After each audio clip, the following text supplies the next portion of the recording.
ये खड़ा है चालू बैठ अरे उसको डाउन नहीं करवाइए, बैकग्राउंड सही मिल रहा है, ठीक ठाक है, बंद करेगा। पीछे जो रखा हुआ उसको हटाने बोले थे, माइक स्टैंड है सब है, अरे माइक का जो स्टैंड है उसको हटाइए ना। ए आलोक जी, आपका तार आ रहा थोड़ा सा कैसे करिएगा सब ये चल जाएगा ठीक है, भेज दीजिएगा आलोक जी, आप चल जाइए, लोग नहीं कर देगा अमित जी जाने दो, नहीं गिराइए, बंद करिए।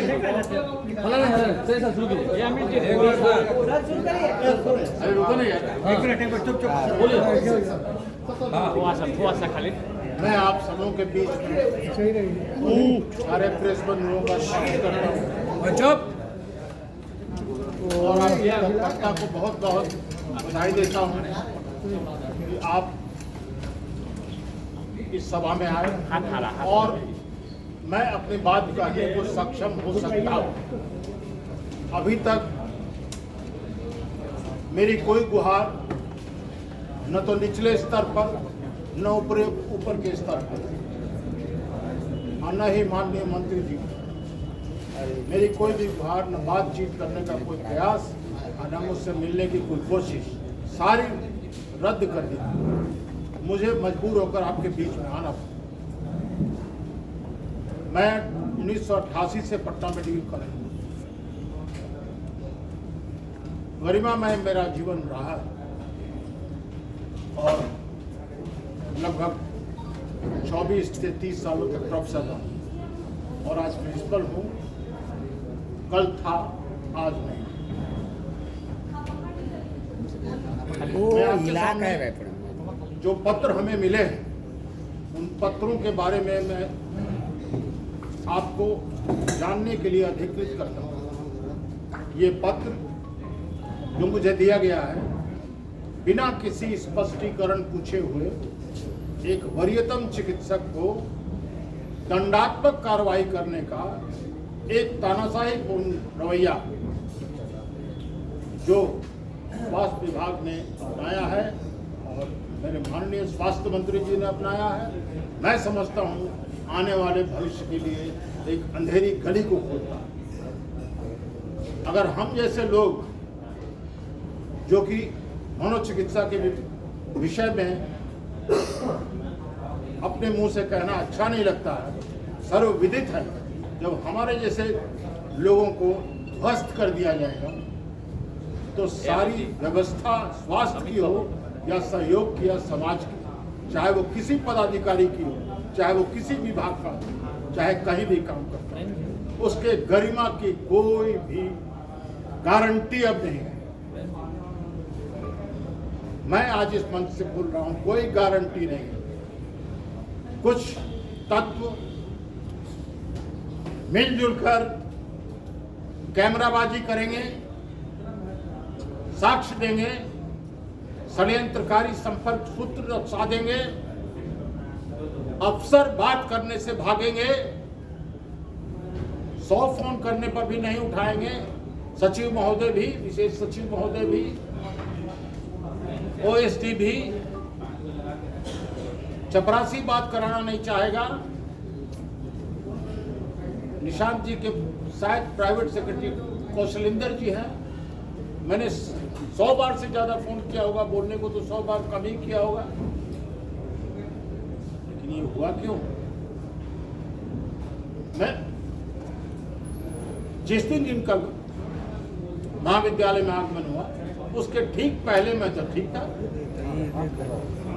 मैंने काम किया, मैंने सचिव से बात की वीडियो कॉन्फ्रेंसिंग पर, उस रात मैं जल गया और दुर्घटनाग्रस्त हो गया और उसके बारे में हमने सारी, मेरे बच्चे ने, डॉक्टरों ने व्हाट्सएप पर सारा जला हुआ निशान, ये जला हुआ निशान मेरे व्हाट्सएप पर लड़कों ने भेजा, सेक्रेटरी को भेजा, सारे लोगों को भेजा और कहते हैं कि मेडिकल सुपरिटेंडेंट को भेजा और सारे लोगों ने कहा कि हम गायब हैं, हम कोई अपराधी है, ये चूहा कि बिल में घुस जाएंगे। अरे हमारे अभिभावक अगर है तो कम से कम इतना तो देखना चाहिए इतना तो देखना चाहिए कि हमारे मातहत कर्मचारी जो आज तक अस्पताल से नहीं रहते हैं बाहर, वो आज अस्पताल में क्यों नहीं आए? क्या उनकी हत्या तो नहीं हो गई, या उन्हें कोई अपहरित तो नहीं कर लिया?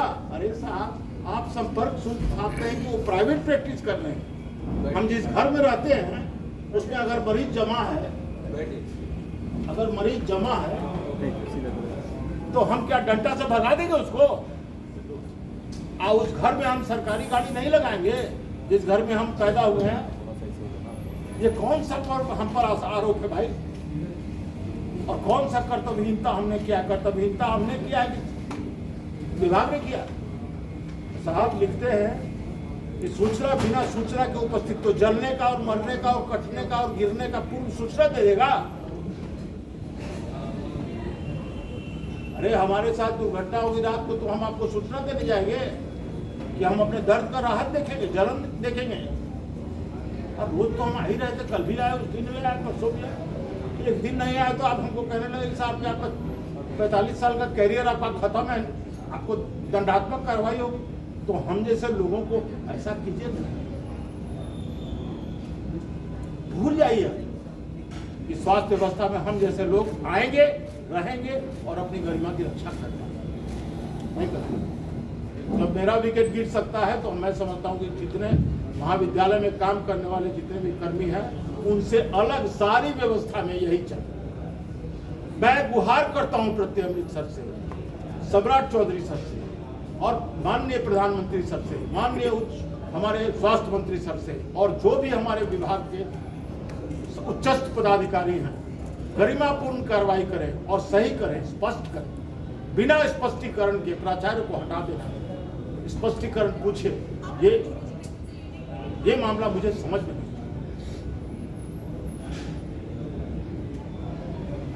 अब आगे क्या करेंगे? सत्यापन पहले दे लूं आपसे, पहले सत्यापन दे लें आपसे। और हम पर आरोप है कि ये कृत्य पदाधिकारी की घोर लापरवाही। मैंने चोट लगाने में आप लापरवाही नहीं रखी, मैंने चोट लगा तो मैं लापरवाही कर रहा हूँ। मुझे लिखा गया कि कर्तव्यहीनता। मैंने कौन सा कर्तव्यहीन काम किया है? आप ही बताओ ना, कौन सा मैं कर्तव्यहीन मेरा चरित्र रहा? और सरकारी संसाधन का दुरुपयोग। सरकारी गाड़ी किस अफसर के निजी घर में नहीं लगती है?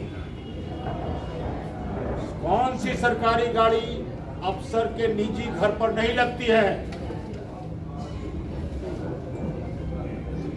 उसको मिलती ही है।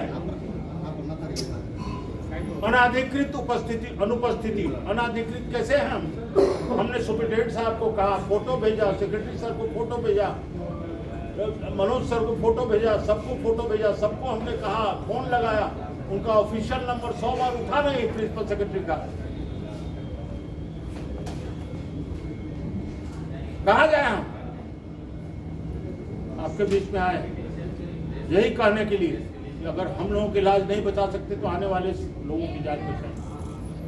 इस तरह की स्थिति कम से कम हम जैसे वरीय चिकित्सकों के साथ अगर होगा तो निश्चित रूप से हम लोग इस सरकारी सेवा के प्रति, हम लोग की तो आत्मदाह की स्थिति, हम लोग तो ये समझते हैं कि आत्महत्या की स्थिति, अवसाद की स्थिति। मैं जो गुजर रहा हूँ वो संपूर्ण रूप से आपको मेरे चरित्र में आज तक ये कैरियर नहीं।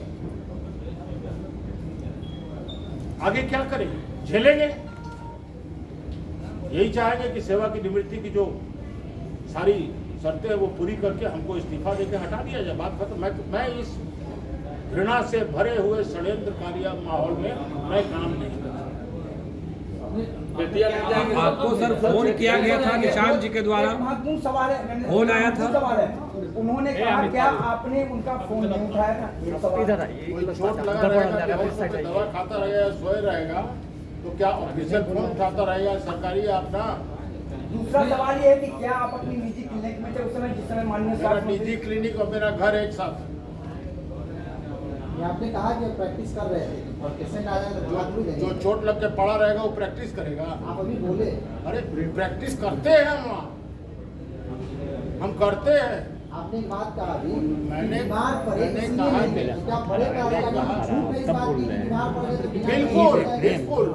बिल्कुल मैं अपने क्लिनिक में प्रैक्टिस नहीं कर रहा था। मेरे घर के बाहर गाड़ी मेरी लगी थी, मैं दुर्घटनाग्रस्त होकर उसका ऑपरेशन करने के बाद मैंने नशे की दवा खाई और मुझे आराम मिला। मैं पहले से जानकारी नहीं था सर आपको कि निशान जी आने वाले हैं? पहले से जानकारी नहीं था आपको? बिल्कुल ओएसडी को, हमारे जो बड़ा बाबू हैं उनको, मेडिकल सुपरिटेंडेंट को, वहाँ तो कोई जानकारी नहीं है। हम करते हैं वो पागल चोट लगेगी तो तुरंत प्रभाव पड़ेगा। आपको आज चोट लगेगी तो आप प्रभाव पड़ेगा, एप्लीकेशन बनाएगा, व्हाट्सएप पर टाइप कर सकते हैं। व्हाट्सएप पर यार ठेलो नहीं। तो वो खुद से पूछिए जब आपको 12 बोला उससे पूछिए कि व्हाट्सएप चला नहीं, 70 साल उम्र हो रही है। पहले से जानकारी दी गई थी सर आपको कि निशान जी आने वाले हैं, कार्यक्रम है? पहले से कोई जानकारी नहीं? नरेंद्र सर ये लापरवाही नहीं पड़ रहा। बिल्कुल नहीं। ऐसा की बातों में लगा कि आपको स्वास्थ्य मंत्री से आप ऐसे आपकी बातों से लग रहा है कि आपको स्वास्थ्य मंत्री से उम्मीद नहीं है। बिल्कुल नहीं। आपने कहा हाँ हमको बोल रहे हैं हमको पीछे आगे देखिए और सम्राट ये आदरणीय हमारे मुख्यमंत्री सम्राट जी से हमको बहुत बहुत बहुत थोड़ी होता है। स्वास्थ्य मंत्री तो आपके स्वास्थ्य मंत्री स्वास्थ्य मंत्री कोई औचक निरीक्षण नहीं था। ये तो रेडियोलॉजी विभाग के उद्घाटन का कार्यक्रम पहले से नहीं था, न कोई चिट्ठी थी और न कोई सरकारी सूचना थी और न तो सेक्रेटरी साहब के यहाँ से ऑफिस से कोई पत्र नहीं आता। आप तो अनुभवी हैं, औचक निरीक्षण के लिए कोई पत्र नहीं यहीं खड़ा हो अगर वो वहाँ गए औचक निरीक्षण के लिए पत्र नहीं दिया तो नहीं रहने पर स्पष्टीकरण पूछा जा सकता। बोल रहे हैं तो सुनाइए आपने कहा कि कुछ लोग षड्यंत्र कर रहे हैं आपके खिलाफ, कौन लोग हैं? आगे आगे सर आपने कहा कि साजिश हो रही है। आप पूछ लीजिए। हाँ तो आप वहाँ नहीं थे? बिल्कुल नहीं था, मैं चोटग्रस्त था। आप ये सवाल क्यों स्वाभाविक पूछ रहे हैं जबकि आपको मैं दिखा रहा हूँ अपने ये सही बात है। आपने कहा ना कि हमने ओएसडी को बता दिया था। मैंने सब कुछ बताया सबको, लेकिन बाद ये कौन सी छुपने वाली बात है? आप जो देख रहे हैं उसको महसूस कीजिए और उसकी सच्चाई तक पहुंचिए और जो प्रश्न पूछना है वो कौन षड्यंत्र कर रहा है आपके खिलाफ? आपको माननीय स्वास्थ्य मंत्री के निरीक्षण की जानकारी कितने बजे मिली? एक दूसरा, कार्रवाई आप पर क्यों की गई? क्या हम बता चुके जवाब दे चुके। षड्यंत्र कौन कर रहा है आपके खिलाफ आप बोल रहे हैं? सर जवाब दे चुके सर कौन किया आपके साथ? नहीं जानते सर। अच्छा, आप मेरे हाथ में धार्मिक पुस्तक लेके आए, क्या बताना चाह रहे हैं? ये बताना चाह रहे हैं कि ये शास्त्र है, मैं शक्ति का उपासक हूं। यही बता रहे हैं, मेरे हाथ के नहीं मेरे दिल में रहती हूँ। मैं शक्ति का उपासक हूँ और शक्ति के साथ जीता हूँ। आगे क्या करेंगे सर? गरिमा का विषय कुछ दिन पहले आपने पीएमओ को लेटर भी लिखा था, क्या उसका ही उसी का खामियाजा भुगतना पड़ रहा है? बिल्कुल उसको लेकर आपने पीएमओ को पत्र लिखा था, नहीं लगता कि उसका खामियाजा ये तो आपका पत्रकार है, ज्यादा बेहतर इसका